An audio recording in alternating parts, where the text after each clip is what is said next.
चरण सरोज रज निज मन मुकुर सुधार। वरणो रघुबर विमल यश जोदायक फलचार। सियावर रामचंद्र की जय। राम लखन बन पाछे तापस भेष विराजत काछे।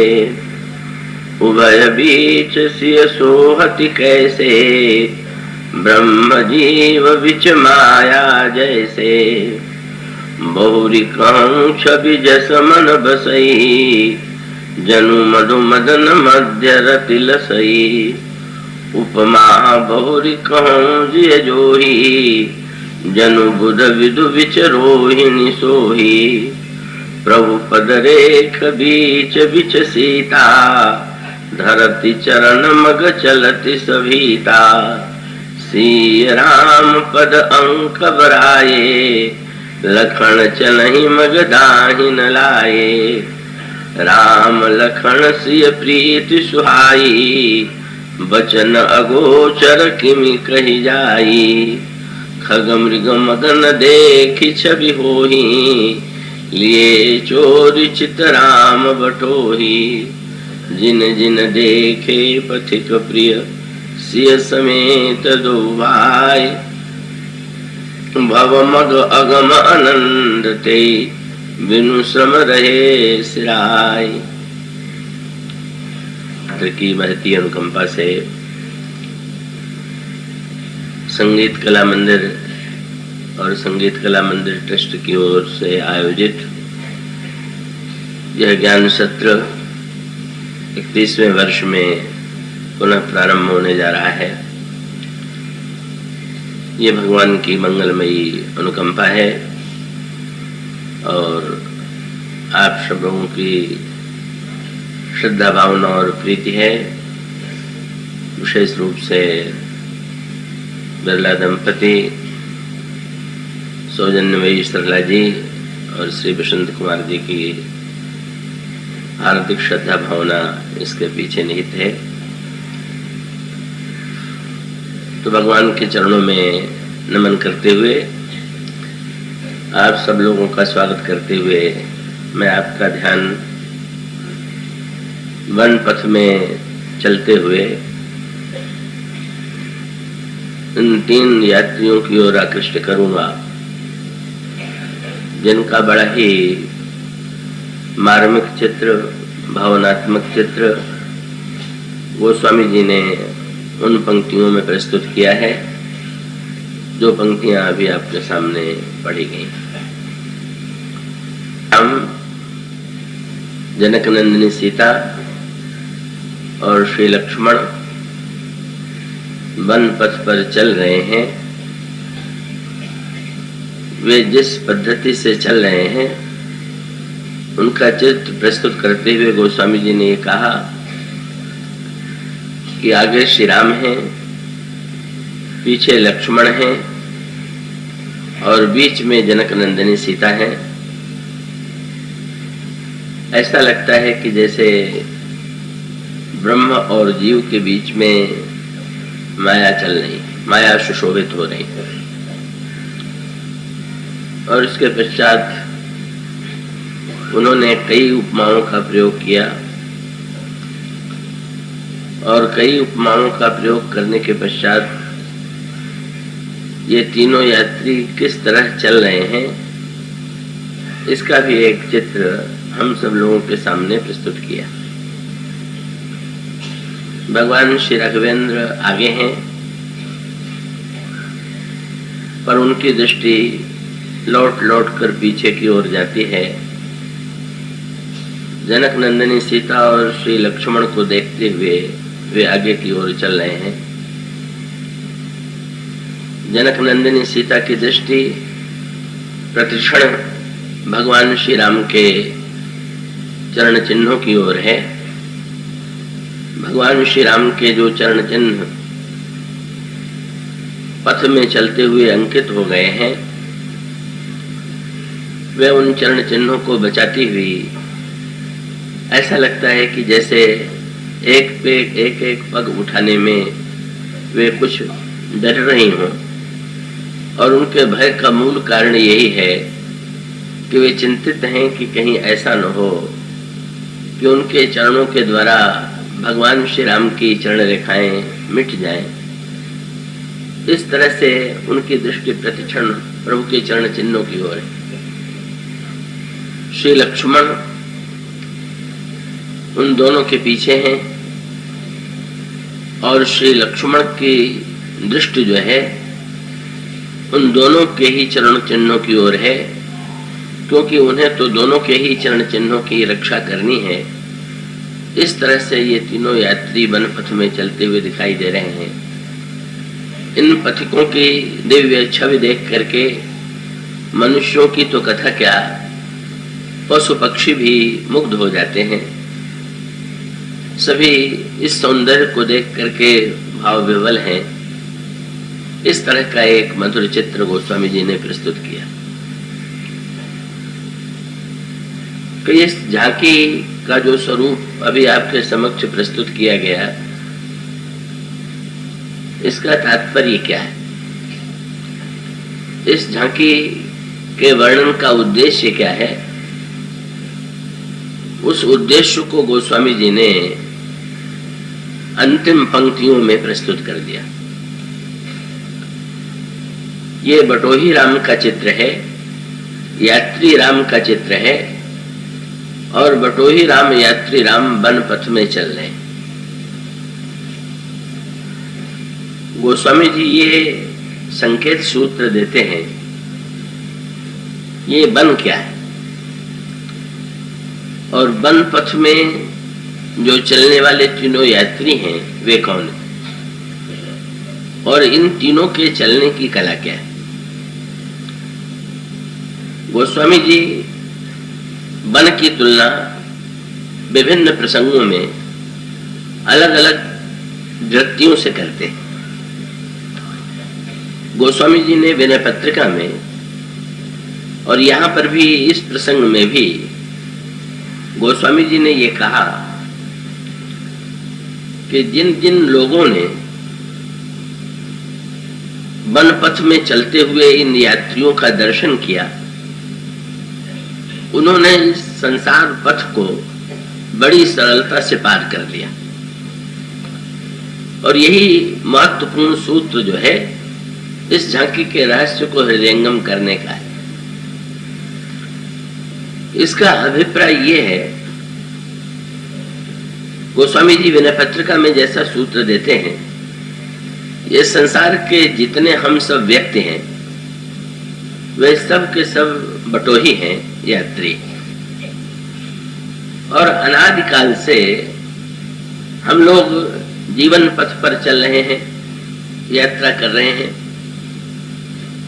पर बड़ी विचित्र विडंबना ये है कि न जाने कब से, कितने जन्मों से यह यात्रा चल रही है, फिर भी ऐसा लगता है कि जैसे लक्ष्य तक या जिस उद्देश्य के लिए जीवन यात्रा प्रारंभ हुई थी, उस यात्रा को हम पूरी तरह से उस यात्रा में सफल नहीं हो पाए।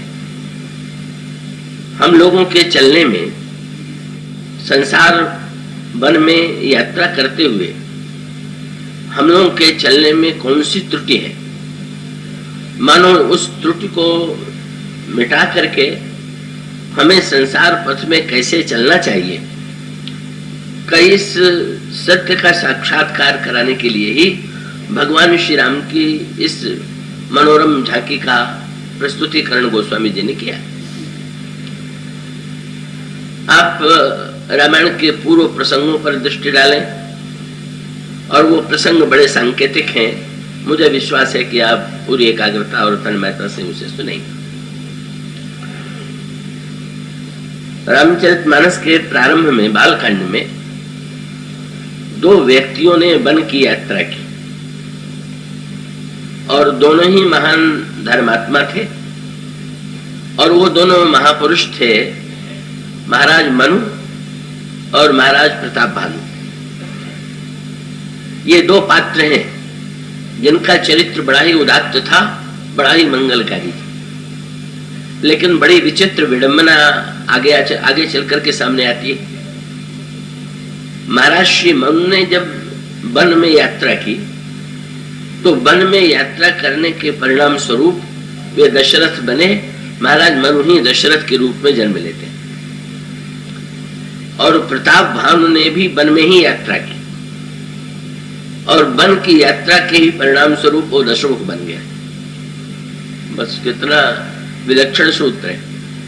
और इसका अभिप्राय है कि संसार पथ में चलते हुए आप दशरथ भी बन सकते हैं और दशमुख भी बन सकते हैं, दोनों ही बन सकते हैं। और इसका अभिप्राय, इसका तात्पर्य क्या है? प्रताप भानु जैसा महान धार्मिक व्यक्ति कैसे, किस तरह से उसके जीवन में भटकाव आ गया कि वो दशमुखत्व की ओर दिशा में चला गया। और महाराज श्री मनु की वन यात्रा में कौन सी विशेषता थी कि वे दशरथ बन गए, इस संकेत पर एक दृष्टि डालने की चेष्टा की जाए। गोस्वामी जी ने मनु के, महाराज प्रताप भानु के चरित्र का वर्णन करते हुए एक चित्र प्रस्तुत किया। और वो चित्र ये है कि प्रताप भानु ने सारे संसार को जीत लिया, बड़े बड़े यज्ञ किए, उत्कृष्ट से उत्कृष्ट चरित्र उसके जीवन में विद्यमान थे। और तब प्रताप भानु एक दिन मृगया के लिए, शिकार खेलने के लिए वन की यात्रा करने का निश्चय करता है। और वन के संदर्भ में भी जो वन उसने चुना वो वन वही है जिस वन में भगवान श्री राम की यात्रा चल रही है, ये ध्यान रखिएगा। भगवान श्री राघवेंद्र की वन पथ की जो यात्रा है वो चित्रकूट की दिशा में, और चित्रकूट जो है वो विंध्य पर्वत का ही एक भाग है। तो भगवान श्री राघवेंद्र की यात्रा जो है कब वो विंध्याचल के ही गंभीर वन में इस समय चल रही, और भगवान श्री राघवेंद्र विंध्य पर्वत की शाखा चित्रकूट की ओर बढ़ रहे हैं। और प्रताप भानु के चरित्र के विषय में जब आप पढ़ेंगे तो प्रताप भानु के चरित्र के विषय में भी आपको सूत्र क्या मिलेगा? विंध्याचल गंभीर बन गयो और मृग पुनीत बहु मारत भयो। प्रताप भानु ने विंध्याचल के गंभीर वन में यात्रा की। यहाँ पर भी दूसरे महत्व का सूत्र आपके सामने आता है। विंध्याचल के वन में भगवान राम भी यात्रा करते हैं, विंध्याचल के वन में श्री भरत भी यात्रा करते हैं, और विंध्याचल के वन में ही प्रताप भानु भी यात्रा करता है। पर इन यात्रियों की उपलब्धि में जो भेद है उस भेद का तात्पर्य क्या है, रहस्य क्या है? तो गोस्वामी जी ने जो सूत्र दिए उसकी ओर मैं आपका ध्यान आकृष्ट करूं। इसके पहले का विंध्य पर्वत क्या है इस पर मैं आपकी दृष्टि, आपके मस्तिष्क को उधर ले जाना चाहूंगा।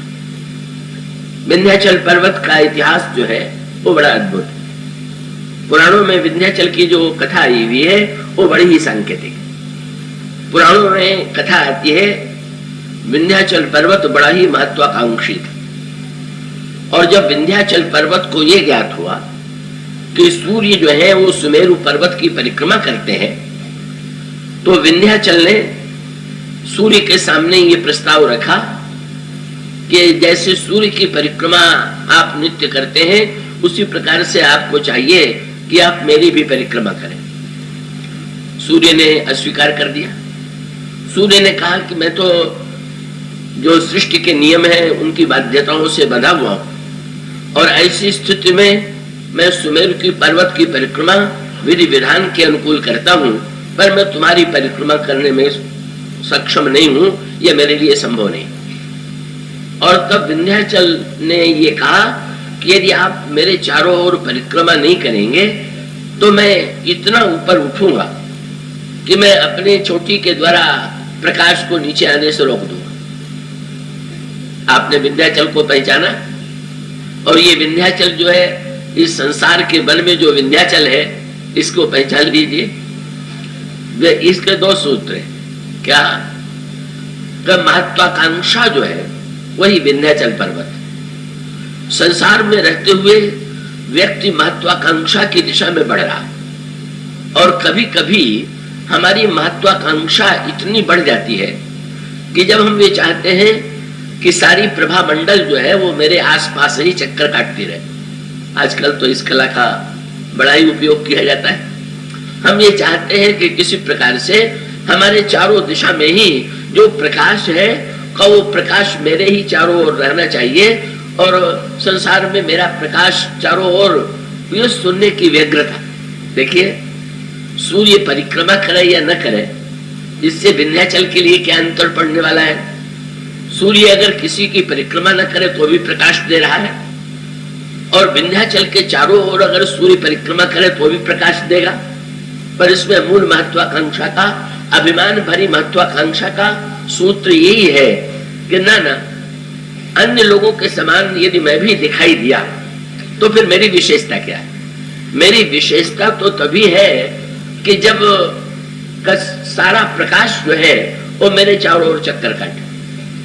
और इतना ही नहीं, लगा ये कि जब प्रभा मंडल का इतना प्रेमी है तो प्रकाश का प्रेमी है, लेकिन ना, महत्वाकांक्षा की वृत्ति ये है कि यदि तुम मेरे चारों ओर चक्कर नहीं काटोगे तो मैं अंधेरा फैला दूंगा।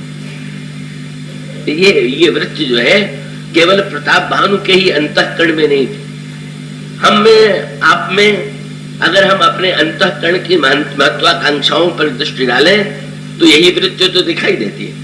हमारी एक ही आकांक्षा तो है कि प्रकाश रहे तो हमारे चारों ओर रहे, और नहीं तो अंधकार की सृष्टि में करूंगा। वो रामायण में व्यंग्यात्मक प्रसंग आता है। महाराज श्री जनक ने प्रतिज्ञा की है, धनुष तोड़ने वाले को जनक नंदिनी सीता मेरी कन्या वर्ण करेंगे, और सारे संसार के राजा एकत्र हैं, और उन राजाओं के अंतःकरण में जनक नंदिनी सीता को पाने की तीव्र महत्वाकांक्षा है। श्री सीता महाशक्ति है, मानो शक्ति को पाने की जो तीव्र आकांक्षा है, वो आकांक्षा सारे संसार के राजाओं में का जो बलवान है, पुरुषार्थी है, उनमें विद्यमान, और वो एकत्र हैं। और वहां पर गोस्वामी जी ने व्यंग्य किया, जब जनक ने, गोस्वामी जी ने ये कहा कि भगवान श्री राम ने प्रातः काल लक्ष्मण से पूछा कि लक्ष्मण क्या सूर्य निकल आया? तो लक्ष्मण जी ने कहा एक सूर्य तो निकल आया, लेकिन अभी दूसरे सूर्य की आवश्यकता है। क्यों? उन्होंने कहा भौतिक अंधकार को दूर करने के लिए जिस सूर्य की अपेक्षा थी वो निकल आया, पर जनकपुर में इस समय धनुष के रूप में एक अंधकार छाया हुआ है, और इस अंधकार का जब तक विनाश नहीं होगा तब तक समस्या का समाधान नहीं होगा। और इस धनुष के अंधकार को दूर करने के लिए जिस सूर्य की आवश्यकता है वो सूर्य मुझे दिखाई दे रहा। श्री लक्ष्मण जी ने भगवान श्री राम की भुजाओं की ओर संकेत किया, और संकेत करते हुए कहा कि जब आपकी भेजा का सूर्य उदित होगा तभी ये धनुष का अंधकार दूर होगा। प्रभु मुस्कुराए, और परीक्षा लेने की भावना से उन्होंने लक्ष्मण से कहा कि लक्ष्मण तुम चिंता मत करो, जनकपुर में जो अहंकार छाया हुआ है उस अहंकार, उस धनुष को, उस अंधकार को मिटाने की व्यग्रता लेकर के सारे संसार के राजा एकत्र। लक्ष्मण जी ने कहा बिल्कुल नहीं, ये जितने एकत्र हुए हैं इनके अंतःकरण में तो वस्तुतः धनुष तोड़ने की आकांक्षा नहीं। अब इसका अर्थ क्या है, इस पर आप विचार करें। भौतिक अंधकार जो है वो तो सामने, पर आध्यात्मिक अहंकार कौन है? आध्यात्मिक अंधकार कौन सा है? तो लक्ष्मण जी तुलना करते हैं धनुष के आध्यात्मिक अहंकार से, और ये जो आध्यात्मिक अहंकार है कि ये धनुष मानो भगवान शंकर का धनुष है, और भगवान शंकर मूर्तिमान अहम के स्वरूप, और उसका अभिप्राय यह है कि ये धनुष जो है वो अहम। बहुत बढ़िया प्रश्न है। आध्यात्मिक अंधकार तब तक दूर नहीं होता है जब तक अहम विद्यमान है, जब तक मैं है, क्योंकि ज्ञान मान जह एको नहीं, ज्ञान का प्रकाश तभी होता है जब रंच मात्र अभिमान शेष न रहे। तो अब लक्ष्मण जी का व्यंग्य क्या है कि ये जितने राजा आए हुए हैं क्या सचमुच इनके अंतःकरण में अभिमान को मिटाने की महत्वाकांक्षा है क्या? क्या ये अभिमान को मिटाने की लालसा लेकर के आए हुए हैं क्या?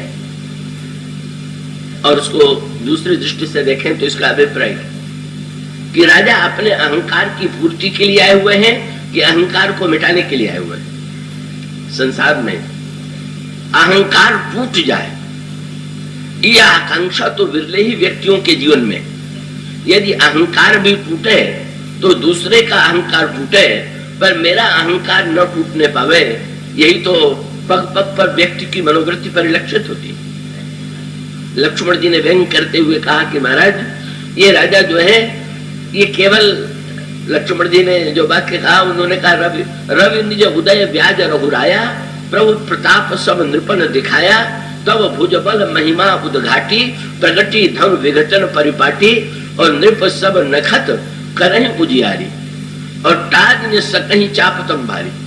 ये जितने राजा हैं ये तो चंद्रमा और तारों की तरह अंधकार में दिखाई तो दे रहे हैं, लेकिन ये अंधकार को मिटाने में सक्षम नहीं।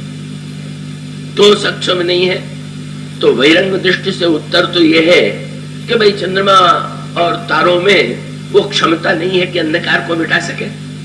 पर अगर गहराई में चंद्रमा और तारों के हृदय में बैठ करके देखें तो बिल्कुल उल्टी बात है। चंद्रमा और तारों के मन में एक ही चिंता है कि अंधकार बना रहे। क्यों? बोले अंधकार नहीं रहेगा तो हम चमकेंगे कहाँ? इसलिए हम चमकते भी रहे और अंधेरा भी बना रहे। प्रकाश और अंधकार अपने को चमकाने की महत्वाकांक्षा है, अंधकार को मिटाने की महत्वाकांक्षा नहीं। और इसकी सबसे बड़ी परख कब हुई? जब जनक के बंदी ने कहा कि जो धनुष तोड़ेगा उसे जनक नंदिनी सीता वर्ण करेंगी, तो राजा इतने उतावले हो गए कि लगा कि अंधकार को मिटाने की तीव्र आकांक्षा इनमें विद्यमान है। और जब ये धनुष की ओर चले तो अपने अपने इष्ट देवों का इन्होंने स्मरण भी किया। पर इष्ट देवों का स्मरण करने के पश्चात वे धनुष के पास जाते हैं और धनुष नहीं टूट पाता। वही कारण का इष्ट देवों का स्मरण तो करते हैं, पर वो जो धनुष के पास पहुंच गया वो भी गणेश जी का स्मरण कर रहा है, और वहां हजारों जो है गणेश, शंकर, विष्णु का पार्वती के भक्त विद्यमान है। और वो सब के सब मिल करके जब एक व्यक्ति प्रार्थना कर रहा है कि धनुष मुझसे टूट जाए, तो और बाकी प्रार्थना कर रहे हैं कि इससे न टूटने पाए। विचित्र बात है। और उसके पश्चात जब इससे धनुष नहीं टूटा तो न टूटने के बाद जब ये लौटने लगा तो अपने इष्ट देव को उलाहना दिया कि महाराज आपने मुझसे, मैंने इतनी पूजा की, इतना स्तोत्र पाठ किया, पर आपने धनुष नहीं तोड़वाया। पर अब एक ही प्रार्थना है कि यदि प्रसन्न है तो आप किसी से न तोड़वाइएगा। और उसका अभिप्राय महत्वाकांक्षा केवल ये है कि अगर प्रकाश का श्रेय मिले तो मुझे मिले, नहीं तो अंधकार। और ये वृत्ति तो दिखाई देती है। तो कई बार लोग आलोचना करते हैं सामने वाले की, तुम ये समस्याएं नहीं समझ, इसका समाधान नहीं ढूंढ पाए। पर वो चाहते हैं क्या कि सामने वाला हमारा विपक्षी जो है वो समाधान ढूंढ ले, क्योंकि उनको तो लगता है कि अगर सामने वाला हमारा विपक्षी दल वाला व्यक्ति समाधान ढूंढ लेगा तो हमारी आवश्यकता का अनुभव कैसे किसी को होगा। हमारी आवश्यकता का तो अनुभव ही तब होगा जब अंधकार बना रहे, समस्याएं बनी रहे। और मानो यही जो महत्वाकांक्षा की वृत्ति है कि जहां पर व्यक्ति दिखाई तो देता है प्रकाश का पक्षपाती, लेकिन मुख्य उसका उद्देश्य केवल अपने को प्रकाशित करना होता है, प्रकाश के द्वारा दूसरों को प्रकाश देने की कोई वृत्ति उसके व्यक्ति के अंतःकरण में विद्यमान नहीं होती। और इसके पश्चात गोस्वामी जी ने मानव मन का जो चित्र प्रस्तुत किया वो बड़ा व्यंग्यात्मक था।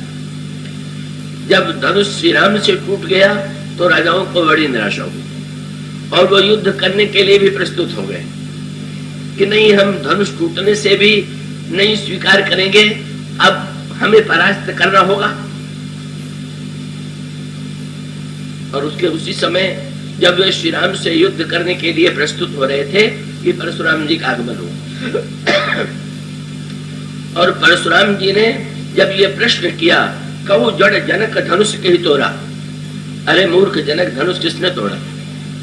तो जितने न तोड़ने वाले राजा थे बड़े प्रसन्न हुए और सबने अपने अपने इष्ट देवों को धन्यवाद दिया कि बड़ी कृपा की कि तोड़वा नहीं दिया। नहीं तो सिर कट जाता। ये बड़ा अच्छा है, अब जो है राम का ही सिर कटेगा और हम पूरी तरह सुरक्षित। तो ये चित्र केवल धनुष यज्ञ का नहीं, ये तो समाज का चित्र है, हमारे आपके अंतःकरण का चित्र है, मनोवृत्ति का चित्र है। और उसका अभिप्राय यह है कि हम एक और तो प्रकाश के पक्षधर दिखाई देते हैं, पर प्रकाश के पक्षधर होते हुए भी, दिखाई देने पर भी हम वस्तुतः जुड़े हुए हैं अंधकार से। और यही वृत्ति, महत्वाकांक्षा की वृत्ति जो है विंध्याचल के रूप में पुराणों में बताई गई। जो प्रकाश को चाहता है कि प्रकाश मेरे चारों ओर चक्कर काटे, पर अगर उसके लिए प्रस्तुत नहीं होता है तो अंधकार फैलाने के लिए व्यग्र है और वो ऊपर की ओर उठने लगता है। और उसका अभिप्राय क्या है? संसार पथ में, संसार के वन में दशमुख बनने की क्या प्रक्रिया है? दशमुख व्यक्ति कब बन जाता है? उसका श्री गणेश होता है महत्वाकांक्षा की दिशा में, ऐसी महत्वाकांक्षा की दिशा में जिसका प्रतीक विंध्याचल है। उसके दूसरे पक्ष की चर्चा हम बाद में करेंगे। और उसके पश्चात विंध्याचल का वो उपयोग क्या करता है? विंध्याचल गंभीर बन गयो और मृग पुनीत बहु मारत भयो। विंध्याचल के वन में जाकर के उसने अनगिनत मृगों पर अपने बाण का प्रहार किया, और बाण का प्रहार करने के पश्चात जिस पर उसने अपना बाण चलाया वो मृग उसके बाण का लक्ष्य बना, और वो सफलता पूर्वक दिन भर मृगया करता रहा, दिन भर शिकार खेलता रहा। जब वो लौट रहा था तो लौटते हुए प्रताप भानु को सामने दिखाई पड़ा एक बारह, और उस बारह को देखते ही बस महत्वाकांक्षा और लोभ का मिला जुला अंतःकरण में जो जिस प्रकार की वृत्ति बनती है उसका संकेत इस प्रसंग में सामने आया। बड़ी प्रसन्नता पूर्वक वो लौट रहा था। दिन भर मैंने शिकार में जितने बाण चलाए, जहां जहां मैंने बाण चलाए, मेरा उद्देश्य, मेरा लक्ष्य पूरा हुआ। प्रत्येक मृग को मैंने अपने बाण का लक्ष्य बनाया। लेकिन ये व्यक्ति के अंतःकरण में जो शूकर को देखने की वृत्ति है, अब इस शूकर के लिए भी आपको विनय पत्रिका की ओर ध्यान देना होगा। गोस्वामी जी कहते हैं, संसार कांतार अति घोर गंभीर बन गहन तरु कर्म संकुल मुरारी। ये संसार ही घोर बने हैं और उसमें कर्म के वृक्ष लगे हुए हैं। बहुत बढ़िया बात। हम सब जितने हैं संसार वन में कर्म के जंगल में भटक रहे हैं, जैसे मार्ग ही न मिल पाता हो।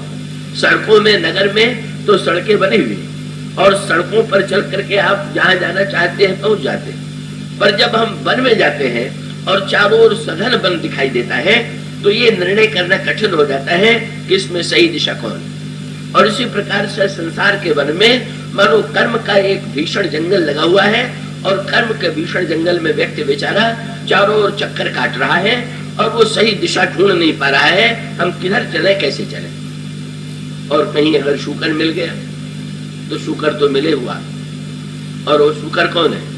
वो स्वामी जी ने पत्रिका में परिचय देते हुए कहते हैं, संसार कांताराति घोर गंभीर बन गहन तरु कर्म संकुल मुरारी, और लोभ शूकर रूप। लोभ का शूकर, महत्वाकांक्षा का संसार का वन, महत्वाकांक्षा का पर्वत और लोभ का शूकर।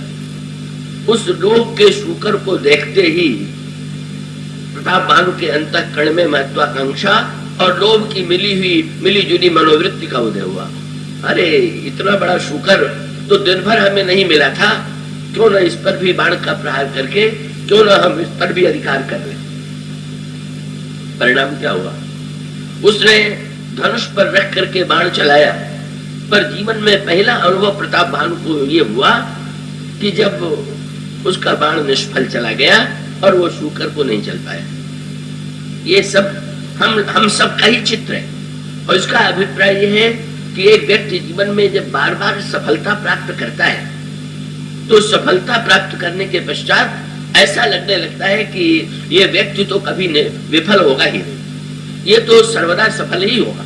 पर याद रखिए, कितना भी महत्वाकांक्षी व्यक्ति क्यों न हो, कितना भी पुरुषार्थी व्यक्ति क्यों न हो, पर कभी न कभी विफलता उसके जीवन में आवेगी।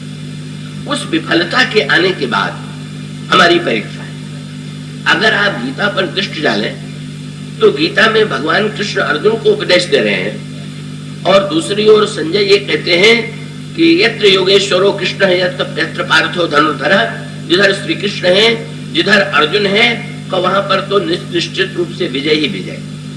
भगवान जब स्वयं सारथी बने हुए हैं तो अर्जुन की विजय में कोई संदेह नहीं। पर आप गीता को उठा करके पढ़िए, आपको क्या मिलेगा। वो जब भगवान अर्जुन को ये कह सकते थे, लेकिन बार बार उन्होंने दोनों पक्षों की बात की। बार बार उन्होंने ये कहा, अर्जुन से ये नहीं कहते कि तुम निश्चित जीतोगे। संजय तो कहते हैं धृतराष्ट्र से कि अर्जुन निश्चित जीतेगा, पर जो सर्वशक्तिमान भगवान है वो अर्जुन से कहते हैं कि अर्जुन तुम दोनों प्रकार से युद्ध करो। हतु वा प्राप्स्यसे स्वर्गम जित्वा वा भोक्ष्यसे महीम्।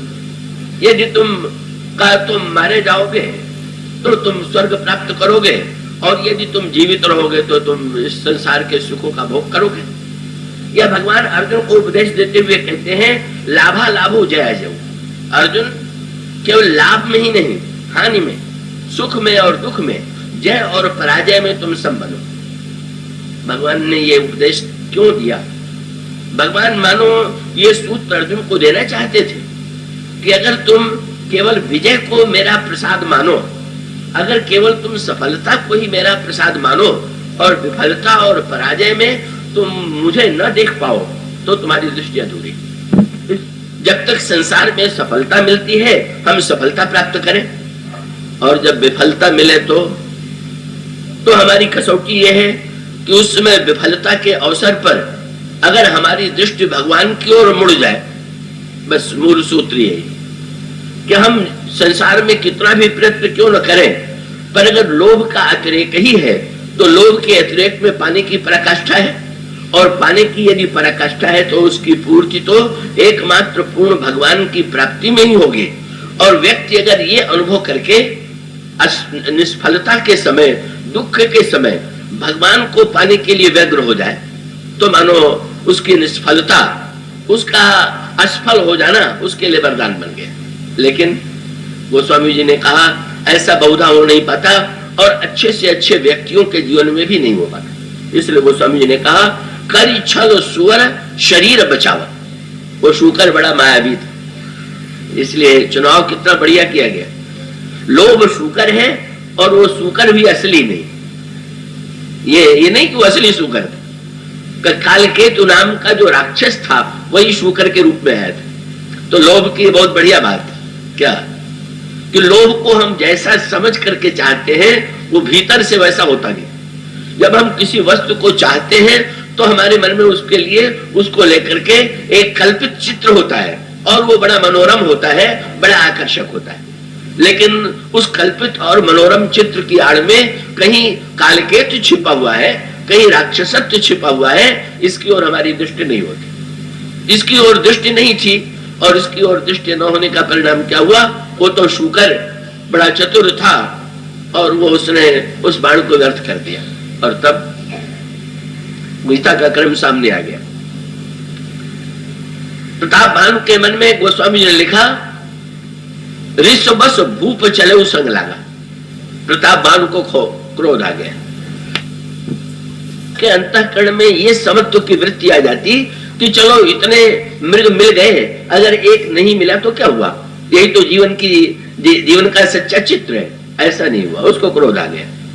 और गीता का क्रम माने यही क्रम कि मनुष्य के जीवन में कामना का जब उदय होता है, संगात संजायते कामा तो कामात क्रोधो भी जायते। एक सज्जन ने मुझसे पूछा कामात लोभो भी जायते लिखना अधिक अच्छा था, क्योंकि कामना के बाद लोभ उत्पन्न होता है। ये भगवान कृष्ण ये क्यों कहते हैं कि संगात संजायते कामात क्रोधो भी जायते। तो मैंने कहा इसका तात्पर्य यही है कि संगात संजायते कामना से लोभ तो उत्पन्न होगा ही, मान लीजिए, पर लोभ का भी परिणाम क्रोध में होगा। क्यों?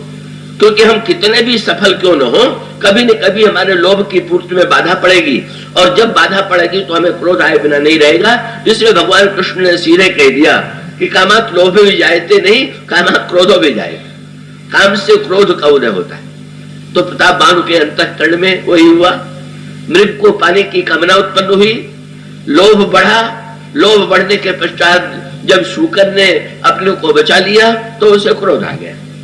और क्रोध ही नहीं आ गया, ऋषभस भूप चले उस संग लागा, उसके पीछे चल पड़ा और बड़ी विचित्र दौड़ प्रारंभ हो गई प्रताप भानु के बीच में और उस मृग के बीच में। कब वो जब जब बाण चलाता था वो इतना चतुर सूकर था कि अपने को बचा लेता था। और तब गोस्वामी जी ने चित्र किया, बढ़ रहा है 10 मुखत्व की दिशा में, रावणत्व की दिशा में।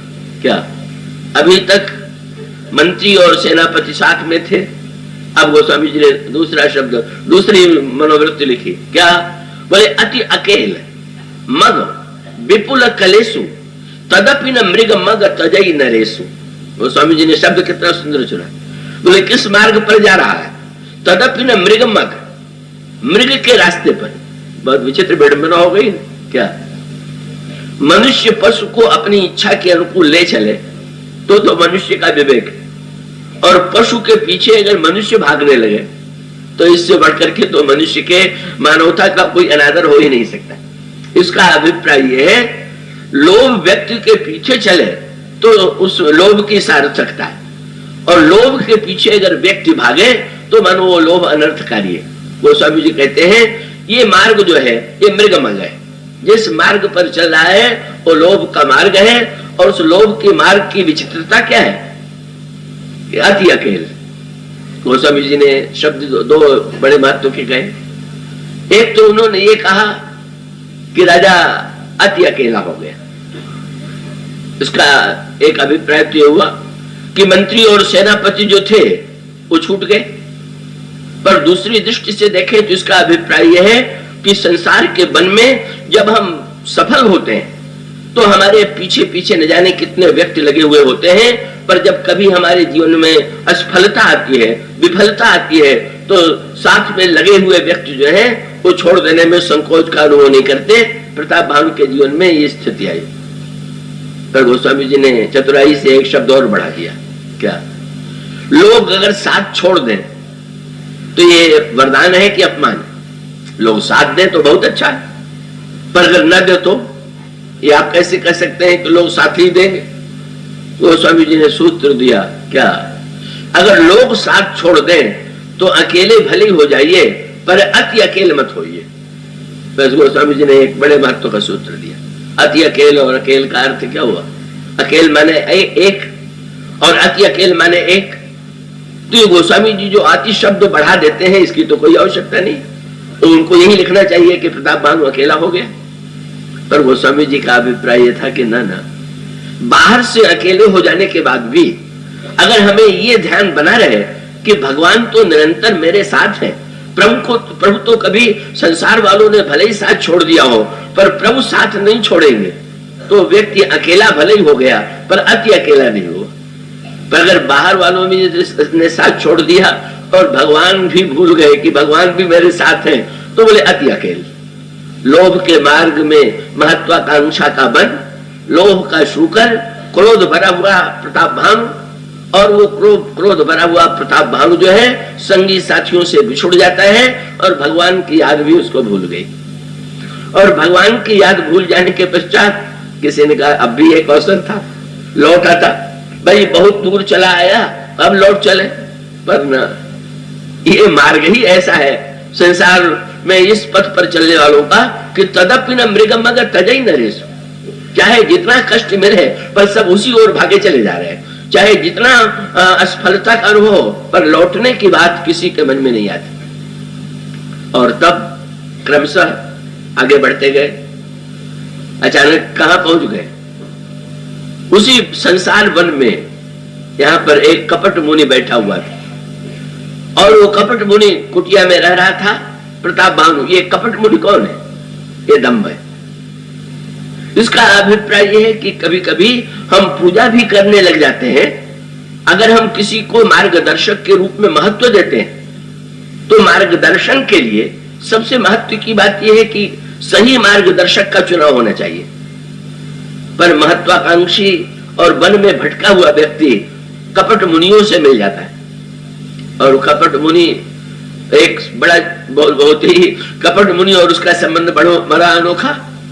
जिस समय कपट मुनि के आश्रम में प्रताप भानु ने प्रवेश किया उस समय सूर्य डूब रहा था। सारा चित्र गोस्वामी जी जो प्रस्तुत करते हैं वो बड़ा सांकेतिक।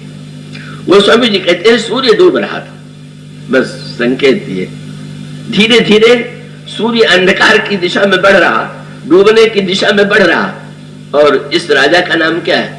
इस राजा का नाम भी प्रताप भानु। उधर भी सूर्य डूबने जा रहा है और ये अंधकार तमोमयी मोह निशा में बढ़ता हुआ प्रताप भानु जब जाकर के देखता है कि यहाँ पर एक लंगोटी लगाए हुए कोई वस्तु नहीं, कोई भोग की सामग्री नहीं, बैठे हुए हैं, बस गदगद हो गया। ओह, इतने बड़े महापुरुष का दर्शन हो गया। और जाकर के कपट मुनि को प्रणाम किया। कपट मुनि की कथा से आप परिचित होंगे। ये कपट मुनि भी वस्तुतः एक राजा था और जब प्रताप भानु ने संसार के सारे राजाओं को परास्त किया और इसके राज्य पर आक्रमण किया तो ये अभिमानी था। स्वभाव से ही ये न झुकने की प्रवृत्ति थी और मंत्रियों ने यद्यपि इससे ये कहा कि प्रताप भानु के शरण में चलना चाहिए, हम लोग लड़ने में सक्षम नहीं हैं, पर इसने कहा कि नहीं, मैं झुकूंगा नहीं, मैं किसी तरह से प्रताप भानु की शरणागति स्वीकार नहीं करूंगा। मंत्रियों ने कहा महाराज सोच लीजिए। क्यों? बोले प्रताप भानु है, सूर्य का सामना कीजिएगा क्या? नाम पर तो दृष्टि डाली है। अभिमानी राजा ने कहा प्रताप भानु है इसीलिए तो मैं निश्चिंत हूं। क्या? बोले सूर्य सर्वदा मध्याह्न में थोड़ी रहता है, कभी न कभी डूबता तो है। तो मुझ में इतना धैर्य है कि मैं प्रतीक्षा करूंगा, जब सूर्य डूबने लगेगा तभी मैं मिलूंगा। और गोस्वामी जी ने कहा वो समय आ गया। उधर सूर्य डूब रहा था, प्रताप भानु ने आश्रम में प्रवेश किया और कपट मुनि ने आसन दीन अस्त रवि जानी। तुलसीदास जी के तो प्रत्येक शब्द में अब मुस्कुरा करके स्वागत किया और स्वागत करके आसन बिछा दिया, बैठिए। और उसके पश्चात प्रारंभ हो गई। मार्गदर्शक किसे चुना उसने अपने जीवन में? कपट मुनि को, दंभ को। दंभ, कपट और माया का इसकी ही पूजा समाज में बहुधा हो जाया करती है। समाज में का वस्तुतः दंभ की पूजा का अर्थ क्या? गोस्वामी जी ने पहला व्यंग्य लिखा, देख ही सुबेश महामुनि जाना।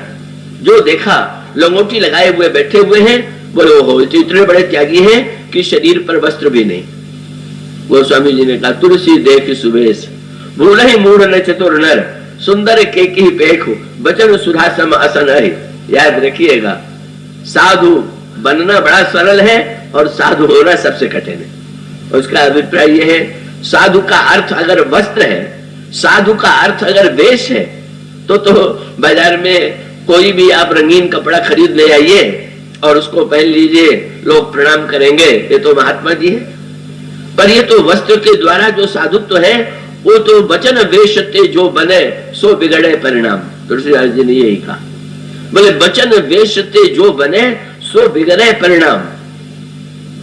और जो हृदय से बने तो बोले बने बनाई राम। जो हृदय से बना हुआ है, बस इसका अभिप्राय है कि आंखें धुंधली हो गई। जब अंधेरा हो रहा था तो अंधेरे में ही मानो तमोमयी उस दृष्टि के द्वारा उसने दंभ को देखा और दोनों एक दूसरे को ठगने के लिए बड़ा विचित्र पूछ दिया, महाराज आपका क्या नाम? और कपट मुनि ने परिचय देते हुए कहा, नाम हमारा भिखारी अब निर्धन रहित निकेत। अरे मेरा नाम क्या है, मैं तो भिक्षुक हूं, मैंने तो घर बार कुछ नहीं। और श्रद्धा बढ़ गई। बोले कितने विनम्र हैं, कितनी अच्छी भाषा बोल रहे हैं। विनम्रता का और भी प्रभाव पड़ा। और उसके पश्चात प्रताप भानु से उस कपट मुनि ने पूछ दिया, आपका परिचय? बस प्रताप भानु के सामने ये प्रश्न आया कि सच बोले कि झूठ बोले। सच बोलते हैं तो राजनीति के विरुद्ध है, इस तरह से राजा का किसी को परिचय देना। झूठ बोलते हैं तो महात्मा जी से झूठ बोलना ठीक नहीं। तो बोले बीच वाला रास्ता कोई निकालो। ये हम लोग संसार में बीच वाले मार्ग में बड़े खोज में रहते हैं कि ऐसा कोई उपाय निकल आवे कि झूठ भी बोल रहे और झूठ बोलने का पाप भी न लगने पाए। तो इसलिए उसने बीच वाला मार्ग ढूंढ लिया और बीच वाला मार्ग ढूंढ करके कहा, नाम प्रताप भानु अवनीसा तासु सचिव में सुनो मुनीसा। महाराज प्रताप भानु ने नाम के राजा है, मैं उनका मंत्री हूं। आपने को धोखा दे दिया। बोले मैंने पूरा झूठ थोड़ी, प्रताप भानु का नाम भी ले लिया और मैंने मंत्री कह दिया तो मैं अपने को मंत्रणा देता ही रहता हूँ, मन में मंत्र विचार करते ही रहता हूँ, इसलिए मैं अपना मंत्री भी हूँ। अगर मैं मंत्री कह रहा हूँ तो झूठ नहीं बोल रहा हूँ। और उसके पश्चात और जब प्रभावित हुआ उनके नकली त्याग से, तो उसने पहले क्षमा याचना किया। महाराज मैं थोड़ा कपट कर गया था, मैं झूठ बोल गया था। तो कपट मुनि खूब हंसा और हंस करके उसने कहा कि ना वो कपट लाग भल मोई, तुमने कपट किया है तो मुझे बड़ा अच्छा लगा कि ये तो बड़े उदार क्षमाशील हैं। और उसका व्यंग ये था कि चलो कपट और असत्य का श्री गणेश तुम्हारे ही ओर से हुआ, अब अगर मैं करूंगा तो मुझे भी पाप नहीं लगेगा। तुम संतोष करो कि तुम्हें पाप नहीं लगेगा और मैं संतोष करूं कि मुझे पाप नहीं लगेगा। लोग इसी खोज में लगे हुए हैं कि कोई ऐसा मार्ग मिले कि हम पाप करें और पाप का परिणाम हमें न मिले।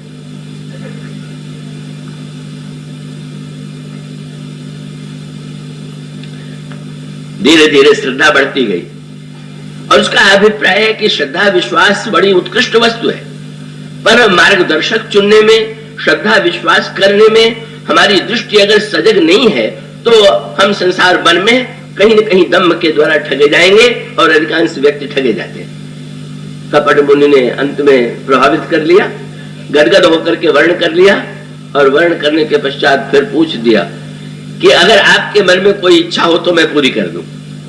बस कपट मुनि की इस बात को सुनते प्रताप बानु ने यही कहा कि महाराज वैसे तो 4 ही पदार्थ करतल मोरे, अब ये सीमातीत झूठ हो गया क्या?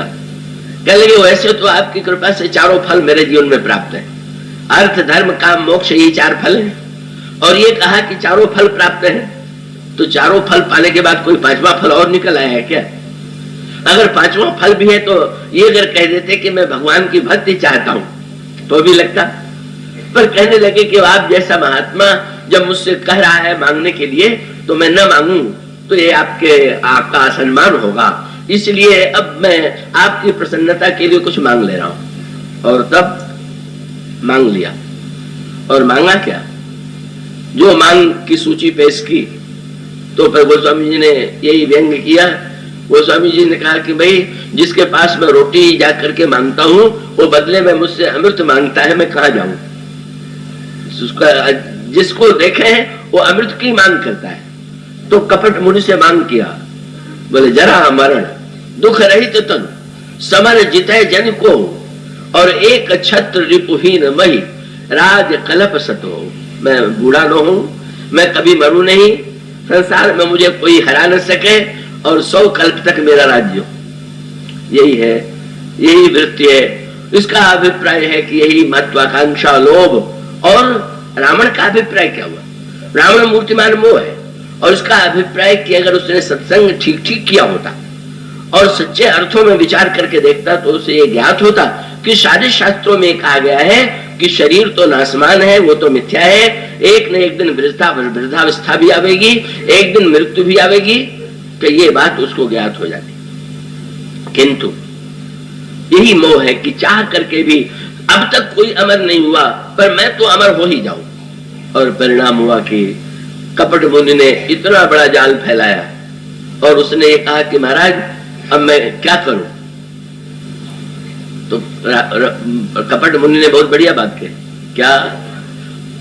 कपट मुनि से प्रताप भानु ने कहा मैं अपने नगर पहुंचना चाहता हूं। सुन करके कपट मुनि ने कहा निशा घोर गंभीर बन पंथ न सुनौ सुजान। रात बड़ी गहरी है, वन बड़ा गंभीर है और मार्ग निकालना बड़ा कठिन है। तो बस अब जानी अस जाहि तुम होयु जात विहान, तुम रात्रि को यहाँ पर निवास करो, सवेरा होने पर तुम चले जाना।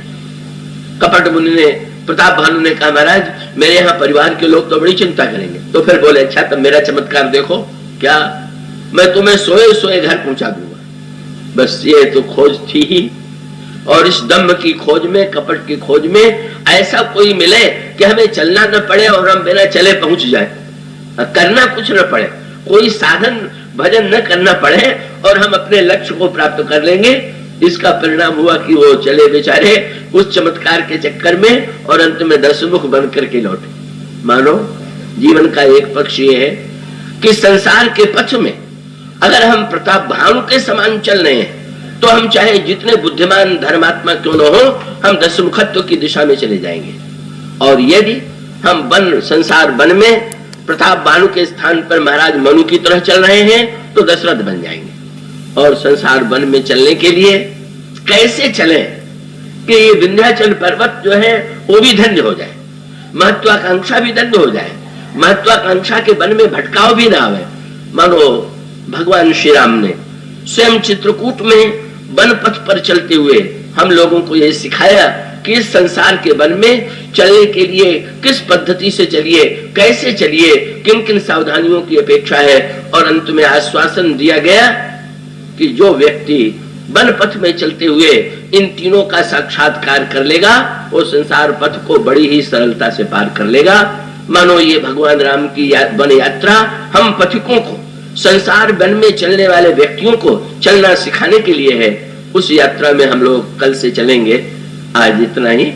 आप लोग कृपया समय से आवेंगे तो ही आप कथा का पूरा आनंद ले सकेंगे। बोलिए सियावर राम।